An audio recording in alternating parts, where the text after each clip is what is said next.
Manlo, je suis le chargé du projet Réponse précoce à l'insécurité alimentaire dans la région de Diourbel.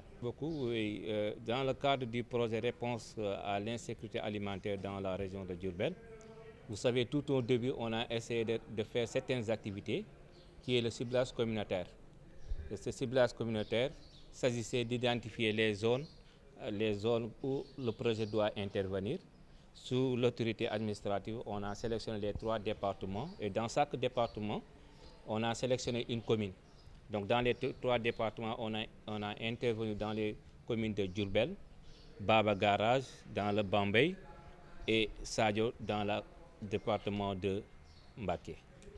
Et dans ces 3 départements, on a enrôlé 645 ménages pour 6 000 personnes bénéficiaires dans le cadre du cash transfert.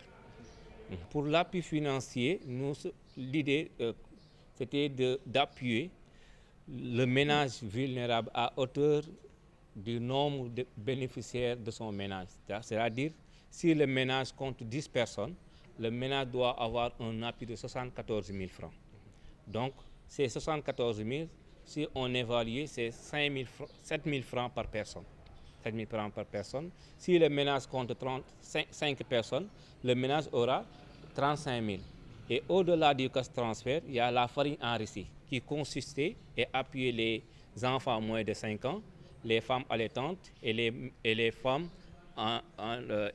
enceintes. Ce fait que pour cette cible, on a enrôlé 2804 personnes pour la farine enrichie dans les 3 départements. L'objectif a été atteint parce que tout au début, on avait l'objectif de couvrir 6 000 personnes. Et 6 000 personnes, nous, on a exprimé en termes de ménage la taille de ménage en 10 personnes par ménage. Après le premier ciblage communautaire, avec les enquêtes de ménage, on a vu que les 600 ménages qu'on avait sélectionnés comme vulnérables, la cible n'était pas atteinte. De ce fait qu'on a ajouté de plus 45 ménages qui nous permet d'avoir les 6 000 personnes comme objectif fixé dans le cadre de ce projet. Le département le plus touché par rapport à l'insécurité alimentaire, toujours il y a des critères. Et la situation diffère d'un département à l'autre. Et nous, tout au début, l'idée, toujours il y a une discussion et un consentement entre les autorités administratives. Comme tout au début, on avait l'idée d'avoir 6 000 personnes. Donc, dans chaque département, on devait lui allouer 200 personnes comme bénéficiaires. Et pour cela, on a vu que le département de Diourbel a bénéficié beaucoup plus de ménages. Mais en termes de bénéficiaires, il reste égal. La perspective, nous, en tant qu'ONG internationale à but non lucratif, la vision, c'est d'appuyer les personnes en situation difficile ou bien en situation défavorisée. Donc, toujours, on est dans l'optique d'aider les personnes vulnérables. Et sur ce, par rapport à ce projet, toujours, on intervient dans des situations d'urgence. Parce que toujours, on achète une licence via un consortium qui est ARC avec Estat Network, qui compose 6 ONG au niveau national.